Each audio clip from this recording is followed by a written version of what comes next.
Bullet Club.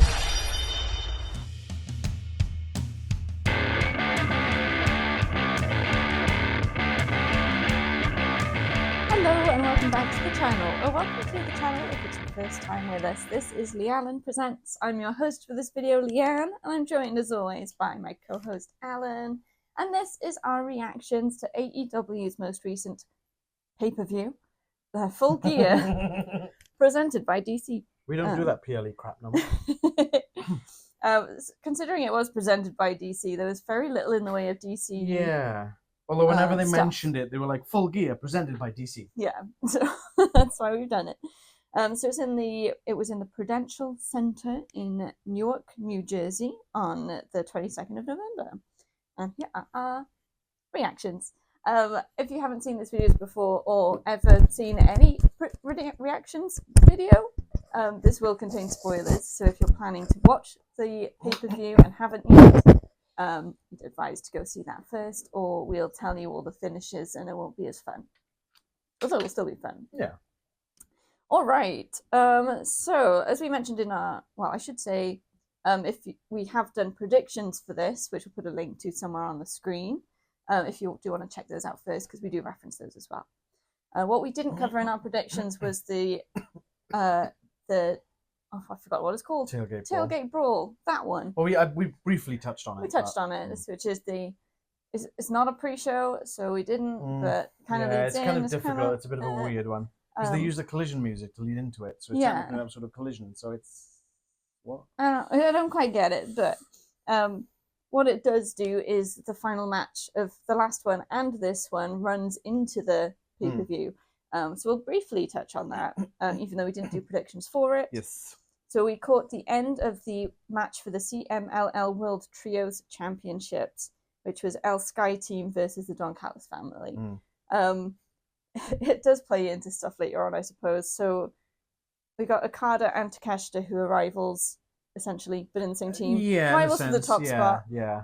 In this team, it was unpredictable what was going to happen, but Okada was late. Rocks up in his I can't even remember what car it was. Fancy car. But he arrives, giving the Don Callis family the advantage because they've already taken out Mystico. So it was 2-on-2. Now it's 3-on-2.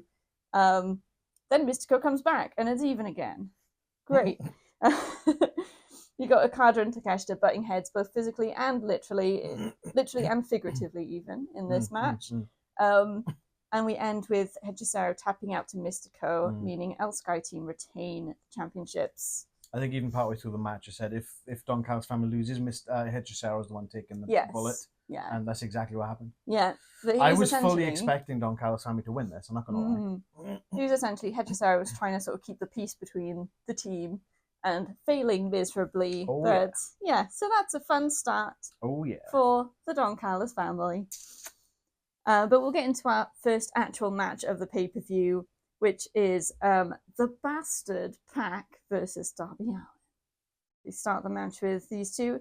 Starts off as pretty much a straight wrestling match. Yeah. But longer than I expected. And then Pac throws Darby out of the ring, and then all hell breaks loose.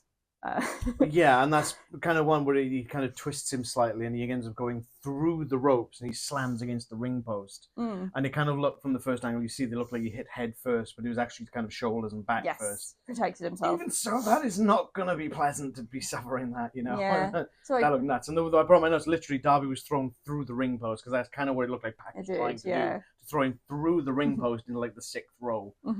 God, that was brutal.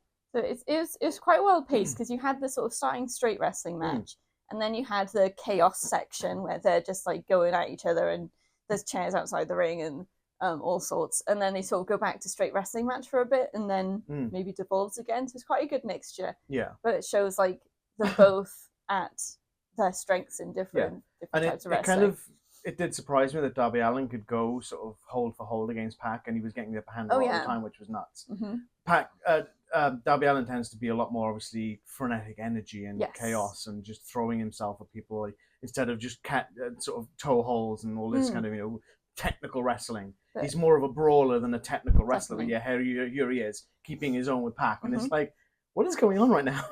If I heard or remembered the commentators right, they were saying that Darby Allin did start off in amateur wrestling. Yes, so he has got that background. Yeah, he just doesn't show it much. No, because he prefers chaos and flying through the air and coughing. So and obviously it was more. I don't mean it sort of bad. I mean it more in the sense of it was interesting to see this happen. Yes, and it was actually quite refreshing. In a sense. Definitely. You can use his agility and the lightness is a disadvantage in some senses, but you can use the opponent's weight to your advantage and all sorts. We got to see that, which is good. So coming to the finish, Darby Allin has Pac in the Scorpion Deathlock. Yeah. And instead of tapping, Pac is beckoning. Yeah. He's like gesturing for something. And out quite comes frantically. Wheeler Yuta, who distracts the ref. Speaking of bastards. Which allows Pac to use Darby's baseball bat on Darby Allin, of course, and allows him to pin Darby for the win. So Pac is victorious.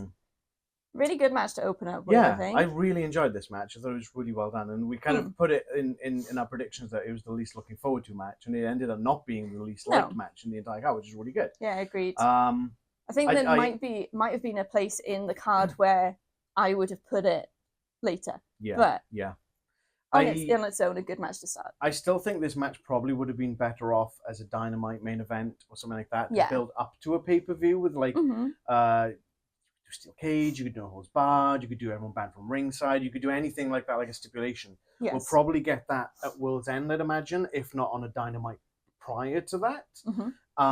But obviously Darby Allin's going to want retribution. Oh, yeah. Because obviously it was supposed to be a straight match, and here's the Death Riders, surprise, surprise, cheating again, you know. So are they going to have steel cage or something to keep people out or something? Maybe not a steel cage, because they've had one with Joe and Hangman on this card as well. I think maybe too soon, and we did a Blood and Guts recently as well. True. Maybe some sort of strap match? Yes. Maybe, so they kind of tied together? Maybe, I'm not entirely certain. Lumberjack match. Lumberjack match. Yes, that would work. Even the odds. Sounds good. In terms of predictions, we both predicted Darby Allin to win, I believe. Yeah. Yes, we did. So we're already off to a great start. Yeah. I have high hopes for the rest of the show. She should. Spoilers. All right. Well, our next match then is the four-way tag team match for the tournament final stipulation. Semi-final. The stipulation for the... Yeah. So the winner of this match chooses the stipulation for the semi-final match. Got that bit wrong. So we've got Sisters of Sin versus Megan Bayne and Marina Shafir versus the Babes of Wrath versus Timeless Love Bombs. So do we need to come up with a team name for Marina Shafir and Megan Bayne? Do we call them the Mms? The Mms. Megan and Marina, right? Or Eminem? No, I can't do that. It's already taken. You got to use Goddess in there. I don't know what Marina Shafir is. The Enforcer, right? The Enforcer Goddesses? No. Goddess Enforcers. Brutal. Could do the Brutal Goddesses. Anyway. Let us know in the comments. We can put together a pitch deck and take it to Tony Khan. Yeah, there you go. Yeah. I've got them on speed dial. So yeah, give us your ideas and we'll take them, and we Tony will credit Khan, please you. send me your number so I'm not lying to our viewers. Please give me your number so I can put you on speed dial. We totally won't take credit if your ideas are better than ours. Anyway, this match immediately breaks down before the bell even rings. Everyone's brawling. Yeah. And we end up with Toni Storm and Marina Shafir starting things off in the ring while the bell rings. Everyone's still chaos on the outside. We've got 2 people in the ring, so the match can start. Chaotic match. I think it was the right amount of chaos in this kind of match. It wasn't like too much, and it wasn't constant. You had a lot of moments where it was controlled tag team match. Yes. The right people in, the right people out. And with a 4-way tag match, it always adds that element of you've got to be careful of your ring position, because if you're on the wrong side of the ring, someone else is going to tag in. So it adds that extra sort of layer of jeopardy to it, which is interesting to see how people get past it. It was good. I really enjoyed it. It was fun. I didn't write down any specific highlights for this one because it was a bit sort of non-stop. Yeah. There was, I enjoyed the match, don't get me wrong. I thought it was a good match. As you say, it was a bit frenetic at times. There was some downtimes where it was a little bit too slow. Yeah. And then when they're all trying to trade off moves against someone else in that big circle, a couple of those looked a bit janky. Yeah, sometimes the chain of Willow's moves, pounds. You don't like it? The problem is, when you're doing a pounce, you need to be going full throttle. Mm-hmm. I don't think Willow does. She doesn't really let out, and she needs to, and she needs to make, because you literally went, and it's like, oh, I get you. No. And there was something Megan Bayne did. I can't remember what it was. Megan Bayne did something, but again, it looked more like a instead of a if you're gonna do something, you need to really put that into it. They haven't quite got the power behind it. Yeah, I get you. So that kind of felt a bit janky. There was a couple of those moments in there for me, and I was like, you're kind of pulling me out of it a little bit. That's fair enough. Sometimes when you do have that like long chain of someone takes on that person, then someone takes them out, it can look quite forced. Yes. And it's about the timing. If the timing's wrong, it is going to be like, oh, I'm just standing here waiting for the next one. And I believe that did happen as well. Next? One or two people. Yeah, exactly. It's like, do. Oh, there you are. Come on then. Oh, you hit me with a really slow attack. Oh, okay. I'm going to go down anyway. And it kind of felt a bit, you know. And I hate to say it because this was a good match. Yeah, I did enjoy the match, you know, but it was a couple of those. Like, it's like that difference between if you've got a good match and there's a couple of things that are a bit like, you can sort of give it a pass. So I think from your point of view, sounds like it's sort of that level. Yeah, that's right. It's good. It's good. And everyone sort of got an equal showing, I feel like. Yeah, I feel there was roughly. It was I think it was Toni Storm and Mina, and then Megan Bayne and Marina were the first sort of dominant teams. They were in the first sort of major bulk of the match, and then when they all started blind tagging, that's when it got a bit like, oh, I think Babes of Wrath probably got the least showing in the match. Yeah, I think probably. I'd have to go back in time, and I'm not going to do that. I'm not that sad. But speaking of, I guess we have got Babes of Wrath are involved in the finish, so that leads on quite nicely. Segues. So we've got Toni Storm and Harley Cameron. There is quite a long string of near falls between the both of them, like rolling each other up, rolling back, that kind of thing. And eventually, Toni Storm does roll Harley Cameron up to win. So Toni Storm and Mina Shirakawa, the timeless love bombs, win. I get Mina and Marina get muddled in my head really easy. So apologies for the hesitation. But yeah, timeless love bombs win. In terms of predictions, I predicted Sisters of Sin, and you also predicted Sisters of Sin with your desired results. Therefore, I take the loss, and you take the bye on that one. Don't lose any points. I will be honest, I am disappointed with the finish. Yeah. I feel that it's like, oh, Toni Storm's in the match. She has to win. You know, I kind of feel that that's a slippery slope. Yeah, so at this point. She's already lost her title. Yes. And she's lost the rematch against Kris Statlander. You can see that she doesn't necessarily need to keep winning to be able to keep the fans on her side. Yeah. And I'm almost terrified of what this stipulation they're going to pick is. Oh, yeah. But I still think the Sisters of Sin winning. And that's another thing. Penelope Ford was at ringside. Yes. Why wasn't Tekla? Yeah, she was sort of announced as being with Sisters of Sin, and then she went back to the back. She came out on the top of the stage, did a little bit of the entrance, and then went backstage. And it's just, what? Penelope Ford was there. Why wasn't Tekla? You know? Not that Penelope could do much. I mean, yeah, true. She's obviously injured. Yeah, but you see what I mean. Yeah. It feels weird that they did it for one team and not the other. Yeah, I agree. But yeah, no, I am a little disappointed with that outcome, not going to lie. But I am kind of slightly scared and excited to see what the stipulations are. Wasn't it a chicken coop match has been mentioned? I don't know what that means. And it would be against, I think it's against Megan and Marina as well. Because I'm pretty sure they said the Babes of Wrath are fighting Sisters of Sin on Dynamite in their semi-final match. So by proxy of elimination, this is Timeless Love Bombs versus Answers on a Postcard. The goddess people. Yeah, Megan and Marina. All right. Next up, we've got FTR versus Brodido for the AEW World Tag Team Championships.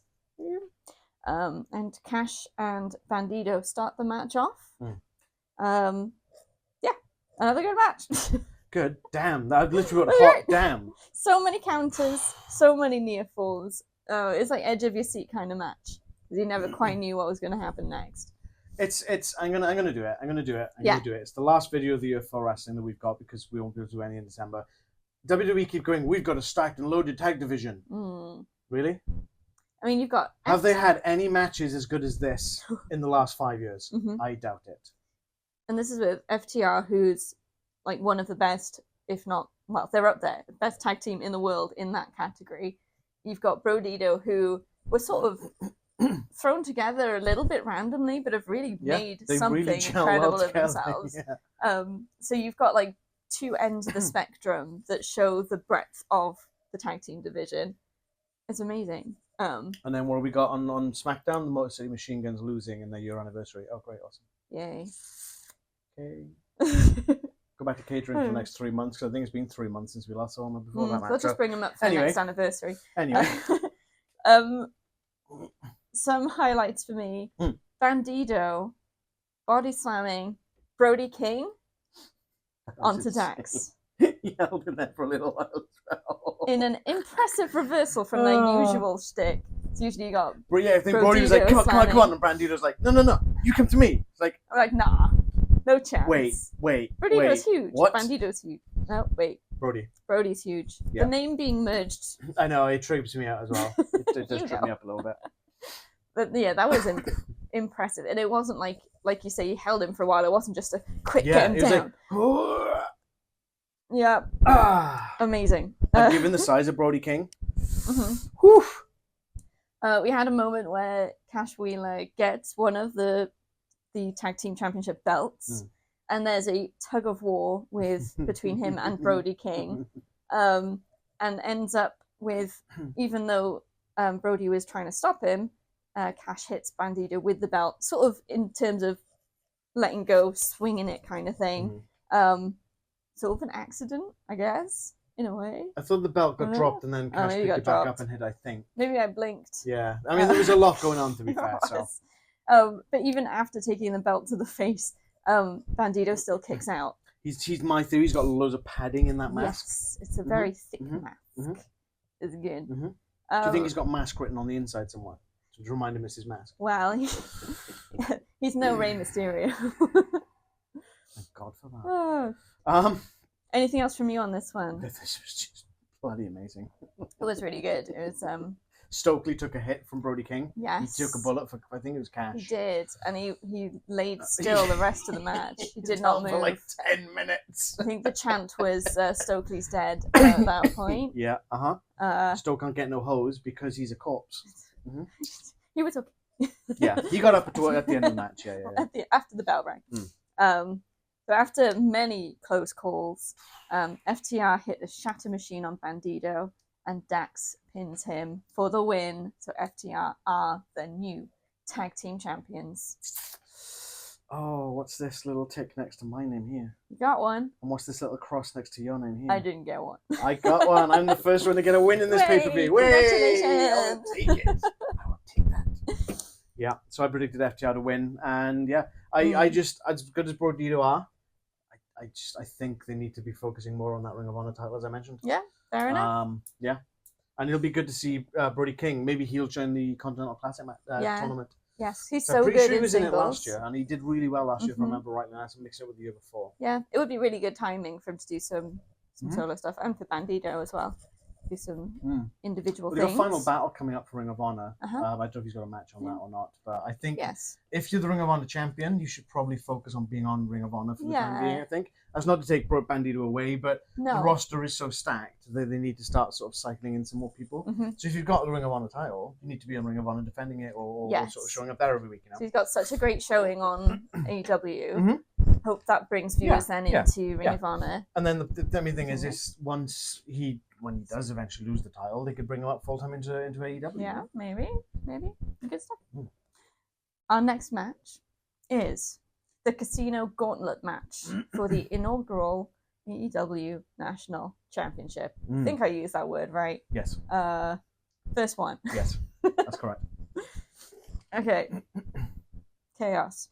We have Bobby Lashley and Shelton Benjamin starting because they, Bobby already had number one. Yeah, he beat. I can't remember the name. We talked about it in the predictions anyway.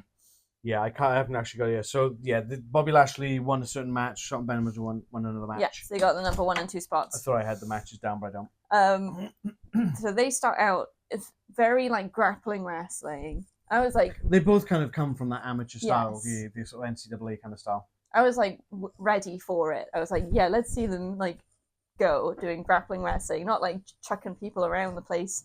Some real like grassroots kind of wrestling, and they look like they were ready to just have a proper match together.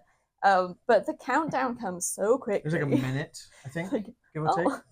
And the next entrant is Ricochet. Aha! So Ricochet has the mic, so he's like talking rubbish. Yeah, we don't want to see this. We want to see you actually having a match. Yes. This grappling stuff.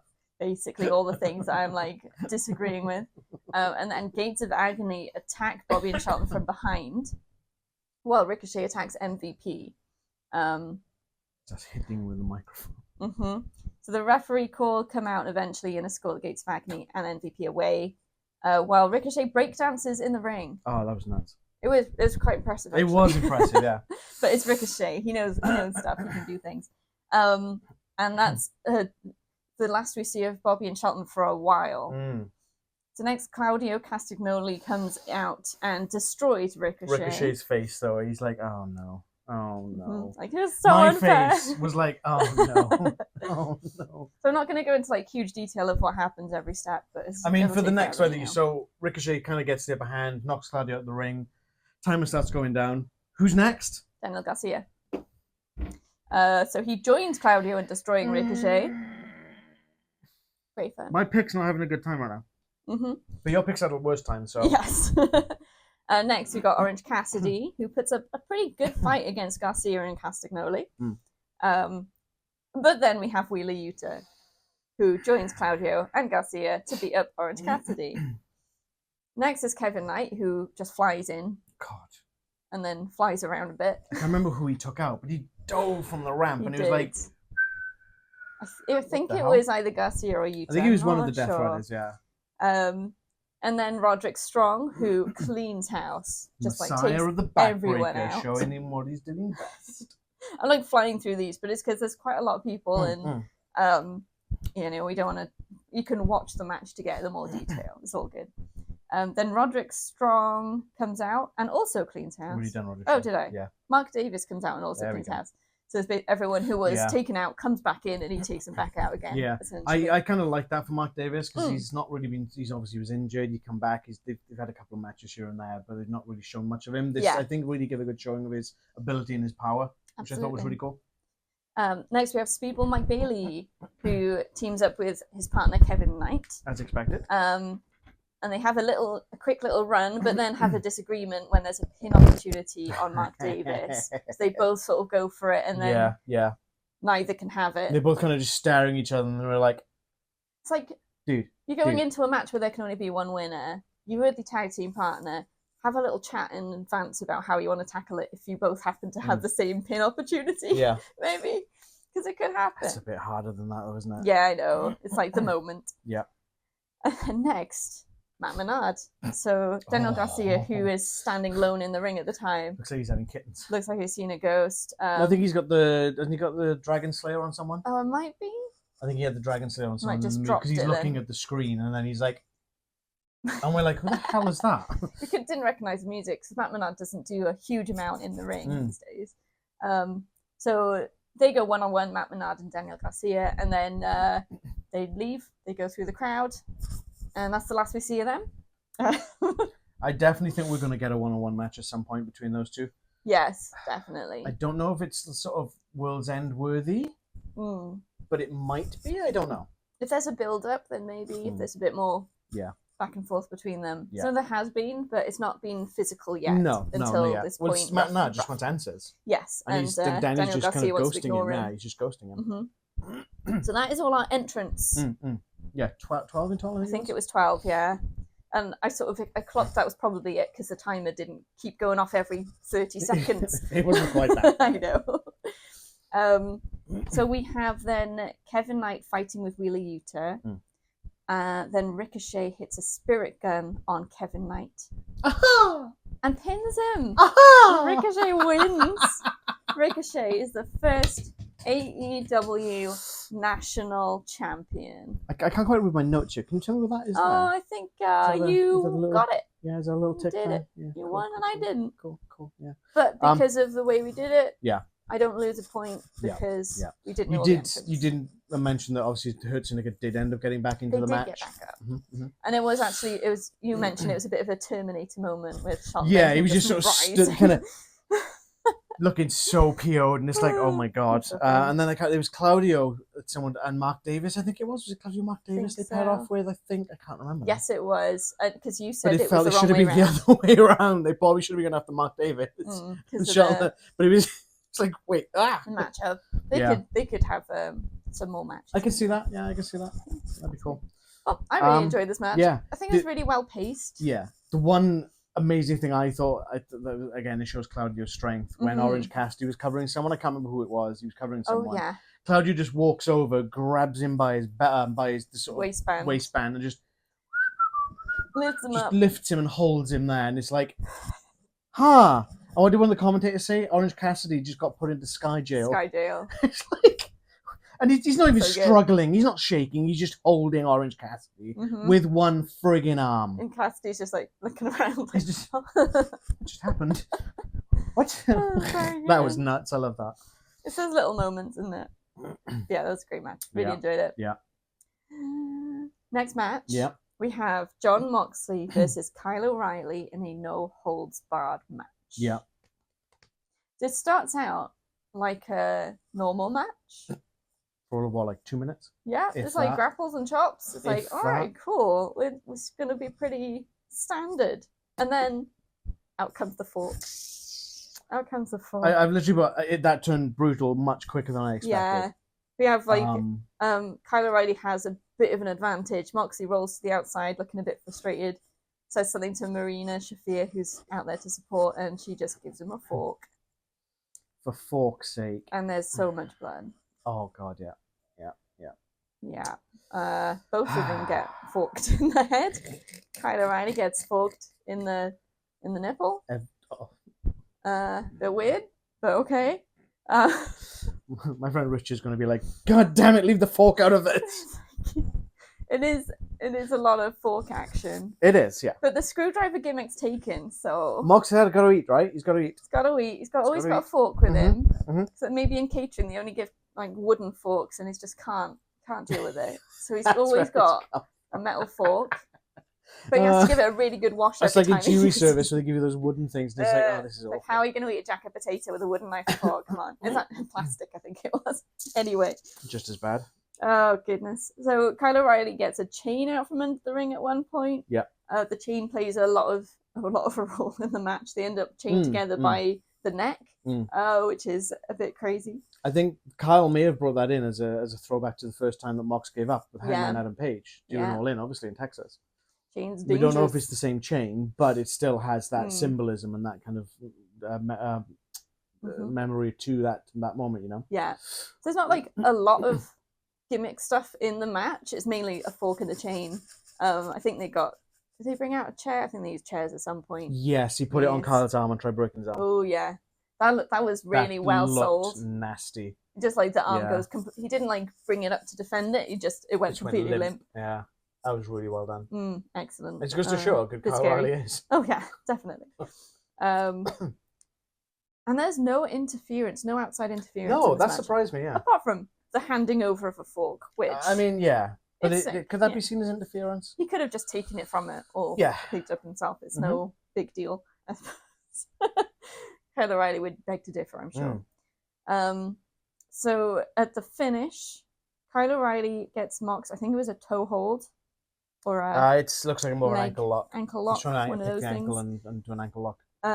He sort of lets go of it at one point, but then wraps the chain around the shin, the leg, the ankle. And then gets it into like a grapevine position. And drops down, hooks the legs. Moxley taps out. Oh dear. Again. He did it again. Marina Shafir looks really sad on the outside. She literally looked like she was about to cry. Sad face. But as Moxley gets out, the bell rings. Kyle O'Reilly is the victor. Yeah. Moxley sort of nodding to Kyle and like, it's like almost sign like of respect. Yeah. Wonderful. Gets out of the ring. The rest of the Death Riders are there. They're all like glaring into the ring, but Moxley's like, it's all right, we can go.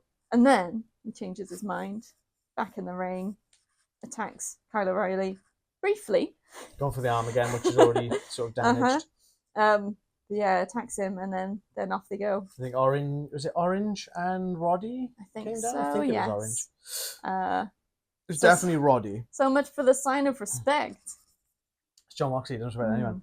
But this clearly John Moxley's armor is broken. Yeah. That outdoor armor is now broken. This is the third time he's tapped. Twice to the same O'Reilly. Person. Yeah. Yeah, in the span of 10 days.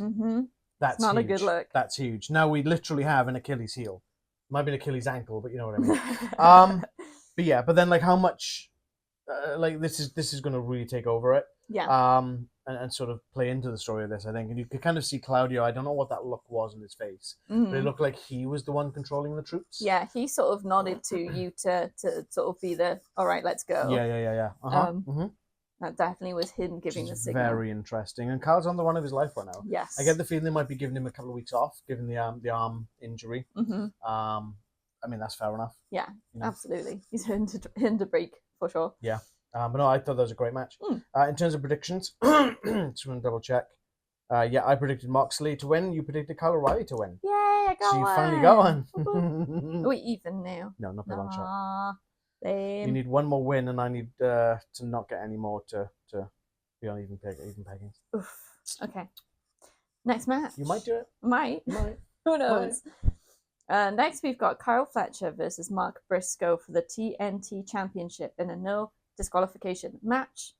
And the extra kind of stakes is if Mark Briscoe loses, he has to join the Don Callis family. This is another really brutal match. Having a no DQ straight after no holds barred match, I feel like this is where I just put that the first match to be a bit of a calm down, and then we can go back up. The only problem with that is if you have the Pac match after the Mox match, he's not going to come out to help.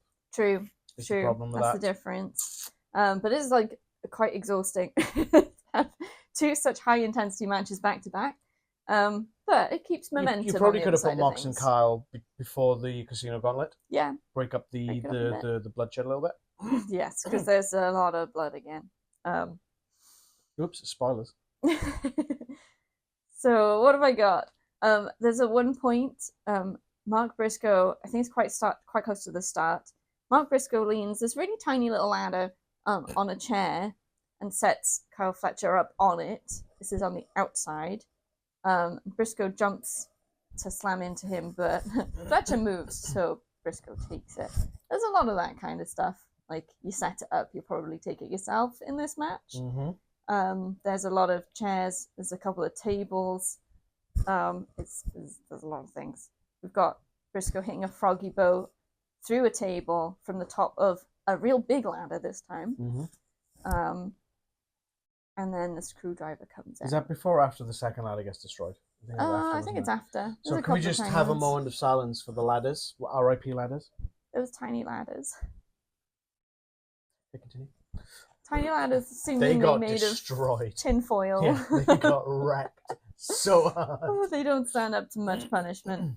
Don Callis is on commentary, and of course, eventually decides that Kyle Fletcher could do with the screwdriver.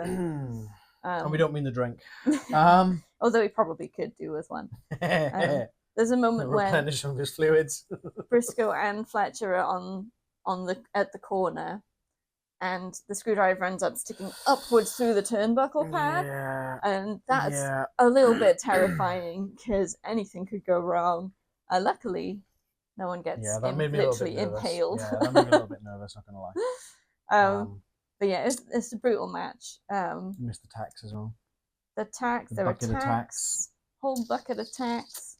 They both end up taking a lot of punishment on the tax, but Briscoe is very used to tax, so probably can withstand it a bit more. Yeah, I'd imagine so. I'd say he's probably more used to it than Fletcher is. Yeah. Absolutely. Yeah. But yeah, I've written this was almost more cringingly brutal than the Moxley O'Reilly match. There's something else about it. I think because you got more stuff going on. Yeah. There was a very small selection in the Mox Kyle O'Reilly match. In this, it was a lot more varied. Yeah, and screwdrivers, tables, ladders, barbed wire table, tax. Yeah. Screwdriver. There was tax going into the mouth. Yeah. That was the first thing he did with the tax. Yeah. Bit mad. He being Kyle Fletcher. So, the finish, unless you got more stuff to put in there. The only thing I thought this was a great match, but it was a lot more hardcore than I was expecting. Yeah. I was expecting a bit more straight up wrestling, but then maybe towards the end of it, sort of bringing out some more elements. Instead, they just kind of went, nah, screw that, let's go straight for it. Oh, there was the, I can't remember what move it was that he did on the chairs on the outside as well. He set the 6 chairs. Can't remember what that was now. I think they ended up going into those a couple of times. It's like a neck breaker. There was a neck breaker on the chairs. Nasty. So, Mark Briscoe hits Carl Fletcher with a razor's edge through the barbed wire table that's been hanging around for a while, followed by a J driller into the tacks. Briscoe pins Fletcher for the win. Mark Briscoe's the new TNT champion and doesn't have to join the Don Callis family. Boo! Yeah. Boo! It would have been so much more interesting the other way. But... Yeah. No, I'm very disappointed by that outcome. I feel like Carl Fletcher's had a really good run with his title, and to take it off before he could break that defense record, I think it's a bit of a dick move. Hopefully you'll get it back. Especially with bloody Mark Briscoe. In terms of predictions, we both predicted Carl Fletcher to win, but this was my desired result, so I take the bye on that one while you take a loss. Yep. So I'm still winning. Okay. Don't rub it in. So our next match is the $1 million match. So we've got the team of Kenny Omega and Jurassic Express versus Josh Alexander and the Young Bucks. Sorry, who was that? Josh Alexander. Just Josh. Just Josh. Just Josh Alexander. Just Josh. Yes. That's his name now, just Josh. What on earth have I written here? Oh no. Sorry, there's some weird stuff going on. It says Jack Perry and Nick Jackson notary the match, but it should be start the match, so probably a typo. They don't need a notary for a wrestling match. Not a legally binding contract. Oh dear. We should turn off auto correct, honestly. I really should. Every video. Every time, folks. This is a really fun match. It was really good. Yeah, I really enjoyed this. Very much. I haven't written too much because it's one of those things where you don't want to look down. You don't want to look down. I miss a lot when I'm writing notes, it seems. There's definitely some friendly fire a couple of times on Team Young Bucks.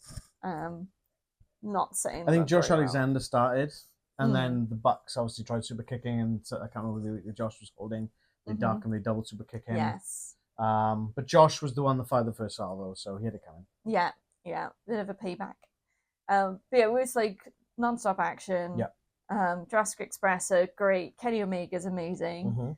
Young Bucks are legendary, and Josh Alexander is brutal. Yeah. Oh yeah. He's definitely a walking weapon. You know, it says it all. An all-star match and really high stakes because you've also got the Young Bucks being sort of guilted into joining Don Callis' family. You could say it. They're being groomed to join the Don Callis family. Yes, and bribed. I mean, he's literally holding the money on them. He's just effectively blackmailing. Yes. He did. Don Callis did provide them with their ring gear, which is covered in money. Bankrupt, as this says on one side. Yes, because I think you missed it, and that the start of their entrance is like a roulette wheel going round. Oh, okay, I think it kind of stops at bankrupt and then tips over to $1 million, but it's 2 bankrupts on either side of $1 million. And that's what's on the gear. Yeah, which is quite fun, but they might be bankrupt again now. I don't know, spoilers. That's not really a spoiler because that could mean anything right now. I guess on that note, we get to the finish. The Young Bucks hit a BTE trigger on Jack Perry. Yeah. And pin him to win. Young Bucks and Josh Alexander win the $1 million. Young Bucks are millionaires. They are between them and Josh Alexander. In this particular moment, yeah. Yes. So that's just before we go any further, just for the prediction on that one, you predicted them to win. I predicted Team Kenny to win. So now we're level pegging. We're even. So following the match, Don Callis and the Young Bucks start to head off with the 3 bags of money. Yes. Start to walk up the ramp. But the Don Callis family come down first, don't they? Yeah, they come down to celebrate. And then as they're walking off, the rest of the Don Callis family are attacking Kenny Omega, who is on his own in the ring otherwise. And the Young Bucks sort of looking back and look very conflicted, but they still keep walking, but they're still looking back. Don Callis is effectively trying to drag them at this point. Yeah, he's like grabbing their hands, like, come on, let's go spend our money. But after a bit of conflict, I suppose, the Bucks drop the money bags and run down to the ring. Yes. And they take out the Don Callis family. Forever the elite. Yes. Coming to Kenny Omega's aid. Jurassic Express joining the fray as well and help out. Join in. So Callis family head off. And then you've got a bit of a face-off between Young Bucks and Jurassic Express. But there are handshakes. Everyone is happy. Young Bucks hold out their hands to Kenny Omega for handshakes, and he slaps them out of the way. I'm like, oh no, what's happening The now? crowd's chanting, hug it out. Hug it out. And they do, they hug it out. It's so nice. And they're one happy family. And they head back up the ramp, and Jurassic Express and Kenny. They kind of look a bit sort of somber though. They're like, shit, we're still broke. The money's gone. But isn't friendship more valuable? One of the chants was the power of friendship. It was great. And they all go out of the face tunnel. Yeah, the Bucks start going to the heel tunnel. And Jurassic Express and Jeff are like, guys, this way. What a redemption story for the Young Bucks. We'll see if they can keep it up. I think they will. I think this was just done at the very right point as well. I think if you pushed this any further, it probably would have started getting a bit old.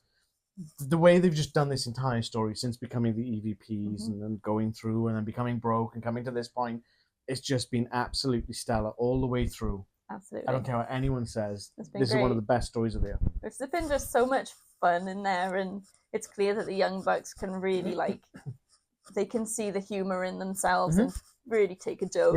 Yeah. I bet they came up with a lot of the jokes. Guaranteed. Like a Forbidden Door, wasn't it? Oh, let's come out to that Hanson song, Bop, because that was an original song in the Indies, and it's like so good. Okay. But no, I think this could probably be some sort of redemption tour. Yes. Almost, I guess, trying to make amends for all the crappy things they've done. Let's be honest. So they've got Jack Perry, they got Luchasaurus and Kenny Omega, who have clearly decided to give them a second chance, and that's all you need. You just need some friends. You just need friends. Maybe a little bit of money helps. I'm sure it'll be fine. It'll be fine. It'll be fine. But yeah, Don Callis' family now have all of the money. Maybe we'll start getting Nick Jackson will start going to like therapy for his addiction to gambling. Oh yes. And the kind of vignettes like that. Let's do it. Ideas on the postcards, right? Great. Send it in. That'd be great. TK, just send me a number. I'm full of ideas, mate. All right, next match. Yep. Kris Statlander versus Mercedes Mone. Sorry. For the AEW World Championship. That was involuntary. And full disclosure, I was flagging at this point in the show. Yeah. I was pretty tired, so I haven't written a lot of notes. I mean, the pay-per-view itself is 4.5 hours, so. It's quite long. I have a short attention span. Sure, she does. That I did my best. Have you ever seen the film Finding Nemo? Dory the fish? 3-second memory, that's me. That's why I have to write it. I probably go down. about 5 or 6. Oh, thank you. That's so kind. Who are you again? Kris Statlander's entrance. Crashed spaceship. Yeah, that was interesting. So good. So just some pyro coming down to the ground, I suppose, and there's a spaceship, and then she tucks and rolls out of it. Yeah, like rolls through the door. Great. I felt a bit sorry for the people in the crowd who were at the other side of the ramp. Yeah, they wouldn't have seen anything. They probably would have been on the screen. Probably on the screen, but they'd have been looking at the entrance. They might have been on the trunk. But it was very cool. Because it lingered on that rocket, for lack of a better term, for a little while. So I imagine once that pyro came down, they probably flicked the Tron onto that shot of the rocket thing. It was very good. There's some close calls in this match. Some really great moves from both of them. This one had me nervous. But it wasn't a bad match. It wasn't the best match. I felt that it was too much Monet. Okay. And it was quite a bit of dead time. Yeah. I felt. The one thing that really bugged me, and I can understand why they did it, was the 3 amigos, but it went for 14 suplexes. That was a lot. Horrific. Because they said it was maybe she's doing one for each title. Then didn't she do an extra one? She did an extra one in honor of the win of the AEW Women's Championship. It's a lot of the same move. Yeah. I mean, it wasn't the worst match I've ever seen, but I just feel that Statlander didn't have a really good showing in my mind. Yeah. It was all Mone. She did do some good stuff. Once you eventually got some stuff in, yeah. Yes. I do feel that it did make Statlander look a bit weak. Not getting as much offense in. Because it has to be, you have to have a lot of give and take. With this, there's probably 80% Mone. Yeah, and it was a lot of Kris Statlander struggling, potentially hurt. And it was from the start almost as well. Yeah. So I didn't like that. Is that an arm injury as well, or am I mixing that up? No, there was, yeah. Left arm, I think it was. Yeah, it was that's left right. arm. She took a tumble on the outside, and that's where the injury started. And that's how Mone started trying to slap on the arm bars and back statements and whatnot. So it was a lot of an uphill battle kind of thing. Yeah. Yeah, I see that. So after a pretty tense back and forth, Statlander manages to hit the Saturday Night Fever on Mone and pins her, wins and retains the AEW Women's World Championship. C.E. no! Great outcome. Yeah. Like I said, tense back and forth. For me, a bit of a dud match, but... Yeah, but at least... The result was right. Win. Yeah. And in terms of predictions, we both predicted Statlander to win. I was that close to going to Mone, and I was like, no, they won't. Do it. They won't. I literally felt they would have Statlander come in and have a really good showing. Instead, they kind of made her look, like I said, in my mind, pretty weak. I didn't like that. It's going to be difficult to see where they go from here now. Yeah. So we're still we're still level pegging. Yeah, we're level pegging. Nice. 3 wins each at the moment. Not that it's a competition, but it is a competition. But it is, yeah. It isn't, but it is. So we're currently on 3 correct predictions each out of 8 to this point. We've said it before, but sometimes us getting the predictions wrong is a good thing because it shows it feels it's fresh. AEW is not predictable, unlike some companies. I had numerous clean sweeps in the other company. All right, so we have a backstage segment now with the Don Callis family. Yep. Don Callis spends the whole thing trying to spin everything positive because I don't know if he's delusional or manipulative or both. Bit of both. So we have, obviously, Okada is the Continental Champion. Continental Champion, but he's also the International Champion, which means he's the Unified Champion. And the Continental Classic is starting on Wednesday. Dynamite. That's right. That'll run through the finals, usually take place at World's End. Yes. So they're talking about how Okada is going to... Be stressed. But give a good showing for the Don Callis family. He's going to defend the championship, and it's going to be amazing. And then Takeshita declares that he is going to be in the Continental Classic. Oh dear. So the Don Callis like, this is great. There's more chance that we'll win. Is this how it's going to go down? Is this going to be the finals of the Continental Classic? Maybe. I'd be in for that. And then Kyle Fletcher, still covered in blood, comes in complaining bitterly that neither Okada nor Takeshita was there to help him. He's like, Protokada, Protoshida. But neither of you are there. This is terrible. And I'm also going to be in the Continental Classic. I think it's Protoshida, yeah. But why is it that if it's Konosuke Takeshita? I don't know. It might be Protoshida. Something like that. Anyway, he's basically saying they're supposed to be a team, and neither of them helped him keep his championship. So now he's going to be in the Continental Classic. Yeah, and he just kind of storms off. Off he goes. Don Callis is like, excellent. This is great. And Okada's like, oh god. Don Callis, like, if Don Callis had his way, he'd probably have all 16 competitors be all the Don Callis family, right? If they've got enough people. I mean, it's probably close to it, yeah. Like, but how is that a good thing if the family's going to tear itself apart at this rate? But at least the championship will stay within the family. I reckon Konosuke's going to leave soon. Probably. Nah. Konosuke doesn't need the Don Callis family. No, he does not. He's at WGP. Okada does. Every champion. He's going to be headlining Wrestle Kingdom. Don Callis is going to be on his own before long. Anyways, excuse me. Guess what? Oh no. It's time for your favorite part of the show. Leanne signs up the pay-per-view. Leanne signs up the pay-per-view. Oh, I nearly ripped it. Oh god. Oh, is that how the song goes now? Oh, I nearly ripped it. I nearly ripped it. It's quite fragile at the moment.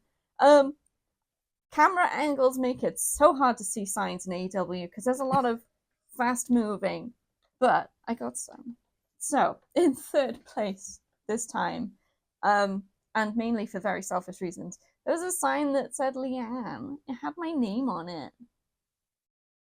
So the person did have like 20 signs with different names on them. I'm sorry, we're usually better than this. It was me. Alright.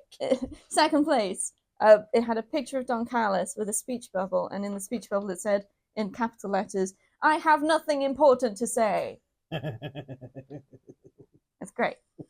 And then, storming ahead in first place, the best sign of the pay-per-view, One Trick Pony,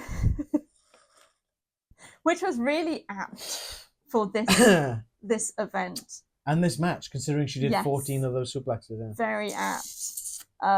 Excellent sign. Congratulations to whoever did that.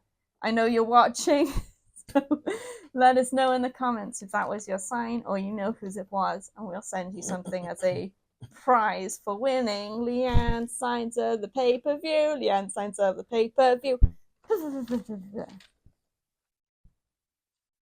And that can only mean one thing. It's time for the main event. Wait. This is Hangman Adam Page versus Samoa Joe in a steel cage match for the AEW World Championship. So we're level pegging with one match to go. Mm-hmm. Interesting. The downside of that is we both predicted, so we're like, Hangman to win. So it's gonna be a draw regardless, yeah. Anyway, we'll just spoilers. Once again. How is that a spoiler? Either Hangman wins. They know which of us is gonna win. It's neither. Oh, okay. Anyway. I think you meant for the match. Blood. Oh god, yeah. So much. Most of it from Samoa Joe. And it starts pretty early. I'm convinced Joe bladed that way. Yeah, quite possibly. There was a lot. It looked a bit odd. And it just kept flowing. It did the whole not match. Stop. I think he went a bit too deep. Autocorrect. Uh-oh. Leanne's autocorrect of the pay-per-view. Hangman uses his books. Boots. God. It's boot. He used a boot. He's got his boot. There was a different match. Just whip out a library card and be like, stop. And then books fall from the cage. Yes. So it's instead quite of what you're saying is instead of a bloodbath, it's a book bath. It's a book bath. Ouch. That probably hurt.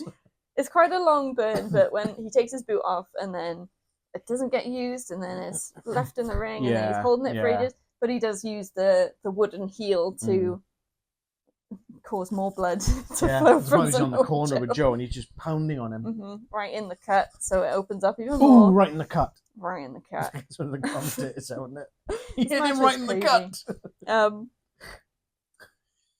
So a brutal match just between these guys, and then we get some involvement from the ops, of course. Of course you do. Of course. Shibata comes out and gets the championship belt and starts scaling the cage, but Eddie Kingston drags him down and fights him away. Yeah, takes him to the back. Fights him away is a new phrase that I'm going to start using because it happens quite a lot. Fights him away. But that causes a distraction, and the ref takes a hefty bump. Oh, that was savage. Out. Yeah, he's covered in the blood as well. His shirt's just saturated. Everyone is covered in blood. Hangman, during that time, pins Samoa Joe, but there's no ref to count. It's a dead eye, yeah. There's no ref.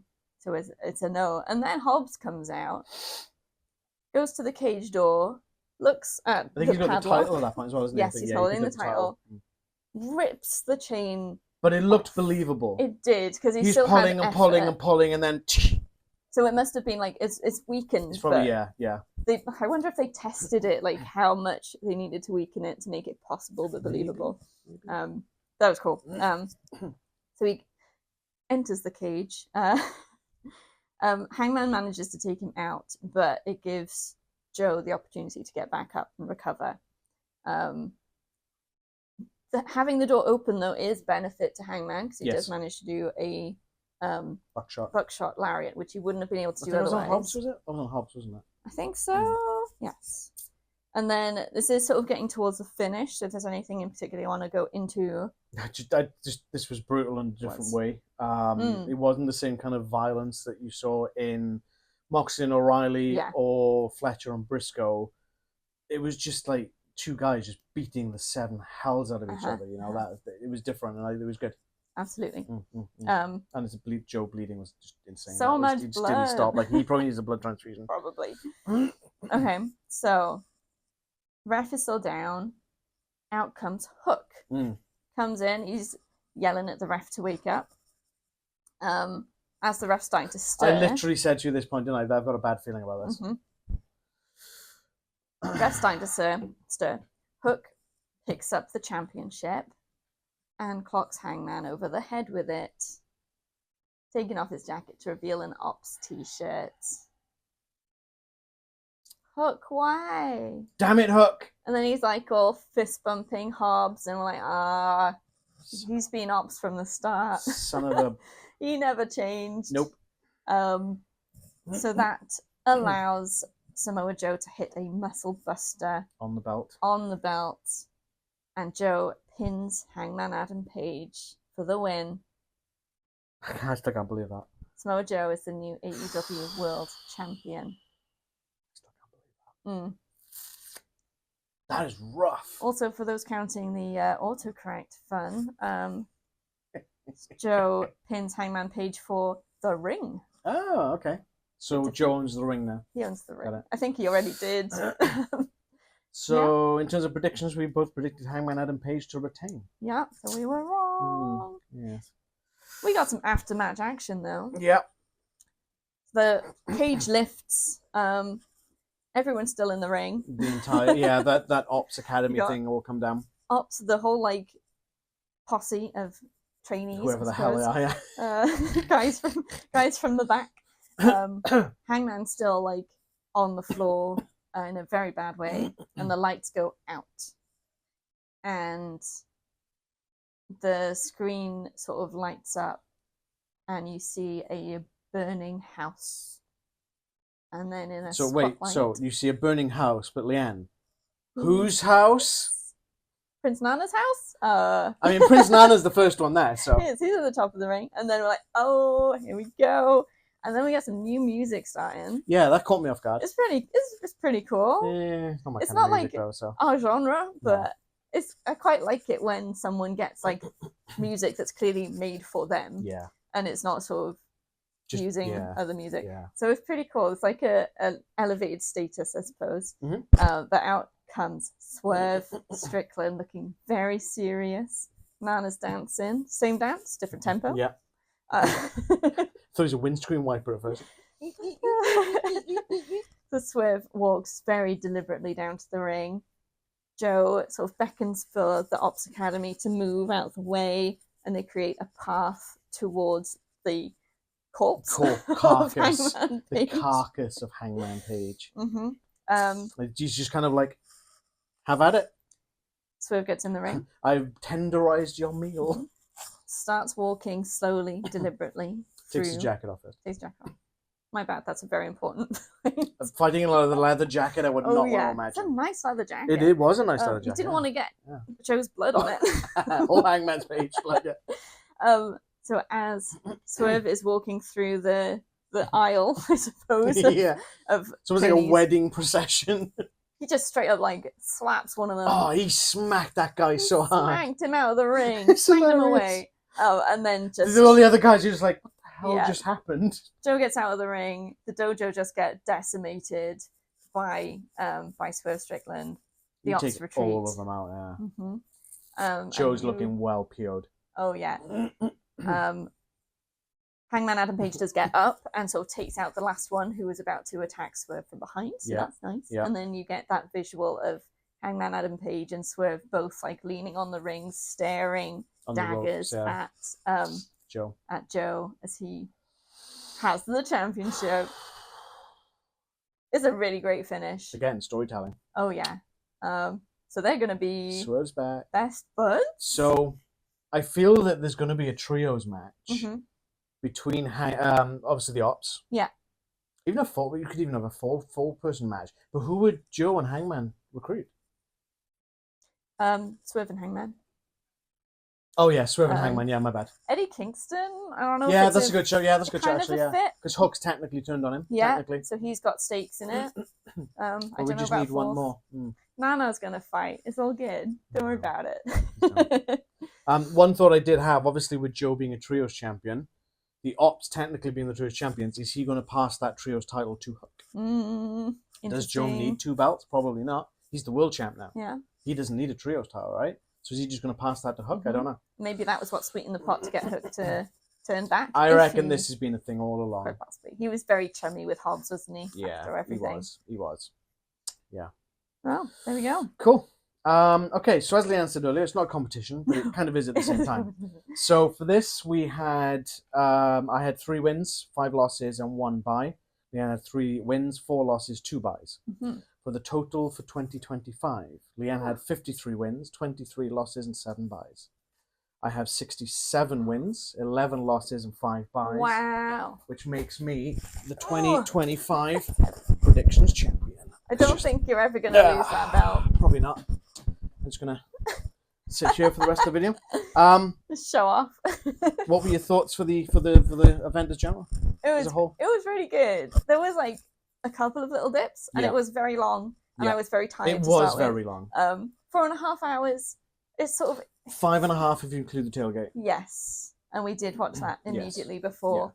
Yeah. It's a long time, but the action doesn't stop. No. There's no filler, which maybe makes it feel even longer. It's just boom, boom, boom, boom, boom. You obviously get the straight. In between little segments with the build up and stuff. You sometimes get a little interview here and there. The DraftKings ad. The DraftKings advert. Because when there was one point where they said, we're going to throw it over to Tony Storm, and I'm like, oh, they're going to announce the stipulation for the match. It was a DraftKings ad. And it was like, oh. We don't know the stipulation. Okay. But it was a great show. Really enjoyed it. I mean, a lot of people saying this could be one of the best of the year. I'd have to go back and look at all the cards and sort of remember it, but this was certainly up there. I did see that, I think it was Tony Khan tweeted, I don't know, that this was his favourite pay-per-view of the year. Okay. So that's interesting. It's certainly, I feel this had the least amount of down moments, like dud matches. I mean, there's not many dud matches. There was only the one on this one, to be fair. Even all the tailgate matches, even the stuff with Big Boom AJ and QT Marshall against the Don Callis family, Roppongi Vice or RPG Vice, even that was good. I mean, do I want to see Rizzler getting involved and what's his face's kid getting involved in the match? No, I don't. But it also gave a good show of a QT Marshall as well. Yeah, very true. And that's QT Marshall's great, and I would pick that match, honestly, I would watch that match again over Statlander and Mone because of the Mone just dominating everything, and I just felt that it really was counterproductive to Statlander's reign. So I guess that's takes us to what was your least favourite Statlander Mone. That was also mine, and I did write that down before you started talking about it. Yeah, no, I kind of figured that as well. I mean, the way we talked about it anyway. Yeah. Okay, flipping the script on that, what was your favourite match? The $1 Million Tag Team match. Yeah. For me, it's definitely the $1 Million Tag Team match, but coming extremely close second, Brodido and FTR. Yes, that was excellent. It was crazy good. Like, if someone come to me today and said, I want to watch a great tag team match, Brodido versus FTR. Yeah. Do it. Yeah, that's more like traditional, because the $1 Million one got a bit more chaotic. Yeah. But even though they're saying that, there was no foreign objects involved.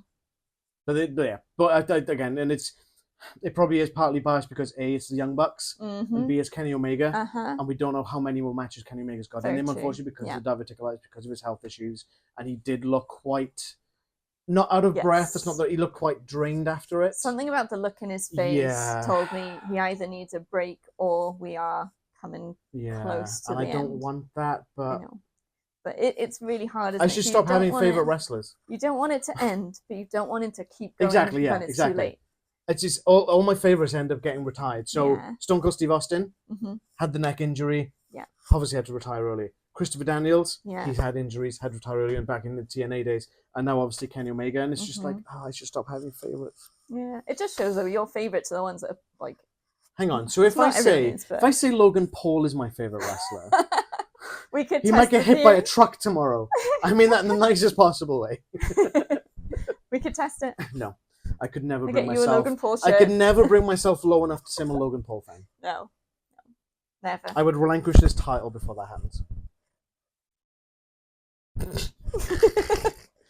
Cool. So yeah, as this is the last of wrestling videos for the year due to World's End being at the very end of December, which is obviously a busy time for us the holiday season, Christmas season with family and friends and whatnot. We won't be putting any video predictions up or reactions to that particular pay-per-view. We will make sure we put a predictions image up on our social media on our social media pages. Yeah.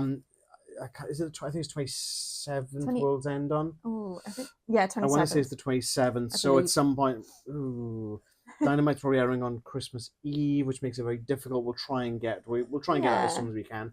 There is a possibility we may miss the deadline on it. If it is, obviously we won't be able to. But we'll do the best we can.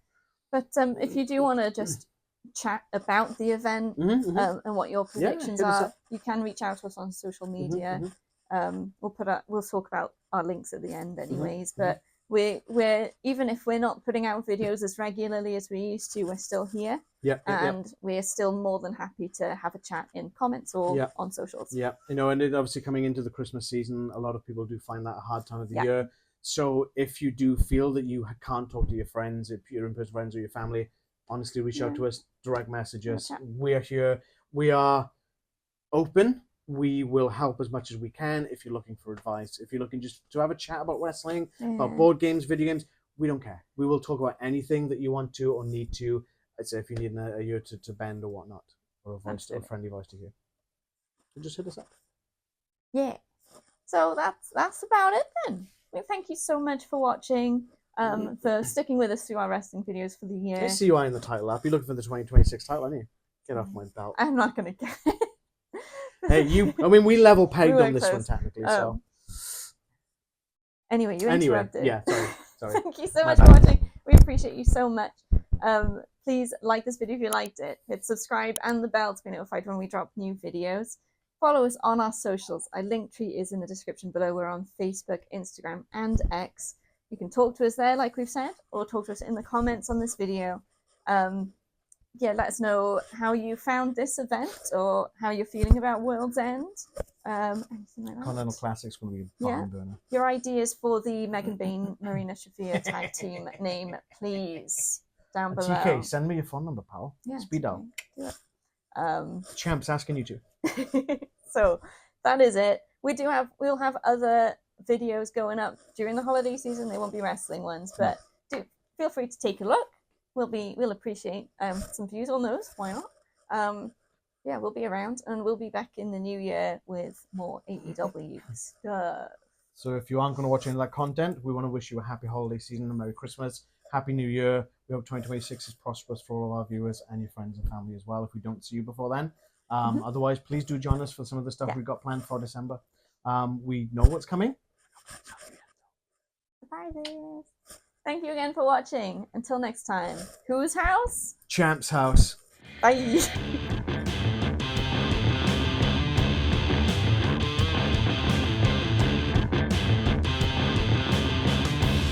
Bullet Club.